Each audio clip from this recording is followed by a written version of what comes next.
Il est très facile de naviguer au sein du livre Les secrets du fleuve Saint-Laurent. Deux façons s'offrent à nous. La première, tout comme dans un livre conventionnel, il suffit de glisser les doigts sur l'écran de droite à gauche, exactement comme si on tournait les pages d'un livre ordinaire.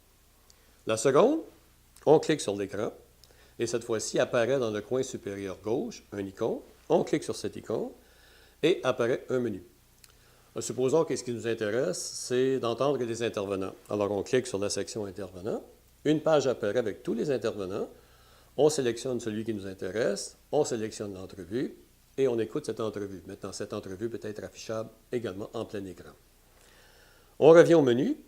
Cette fois-ci, on se dirige dans le cœur du livre Les secrets du Saint-Laurent, c'est-à-dire la page répertoire. Cette page est une carte topographique simplifiée qui contient les 5 sections qui couvrent le livre, c'est-à-dire d'une part le fleuve Saint-Laurent, ainsi que la partie nord du golfe Saint-Laurent.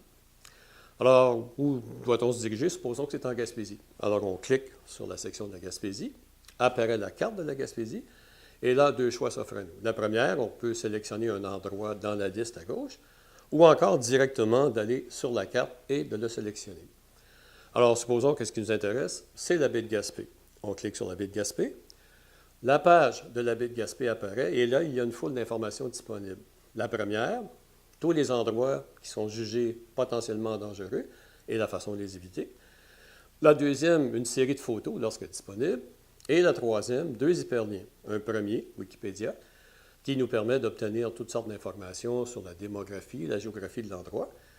Le second hyperlien, c'est un lien Google Maps qui nous permet d'obtenir une photo satellite qui est centrée sur l'endroit qui nous intéresse. Cette photo peut être manipulée de plusieurs façons. On peut l'agrandir, on peut la déplacer de gauche à droite, et ainsi de suite. On revient au menu, et là, cette fois-ci, on peut se diriger vers la voie maritime du Saint-Laurent. La voie maritime du Saint-Laurent est l'extension naturelle, ni plus ni moins, du fleuve Saint-Laurent qui se dirige vers les Grands Lacs. Alors, on a une foule de détails sur sa construction, l'opération, etc. On revient au menu, et cette fois-ci, on peut accéder à la Commission de toponymie du Québec. Cette section est intéressante en ce sens que la plupart des sites répertoriés ont une histoire. On obtient cette histoire grâce au texte, ni plus ni moins, qui nous vient de la Commission de toponymie du Québec. Donc, d'une certaine façon, le livre Les secrets du Saint-Laurent peut être considéré comme un immense infoguide qui nous permet de naviguer en toute sécurité et de découvrir le fleuve Saint-Laurent dans toute sa splendeur. Très facile donc d'opérer le manuel. Là-dessus, tout ce qu'il me reste à vous souhaiter, c'est une bonne saison de navigation et soyez prudents.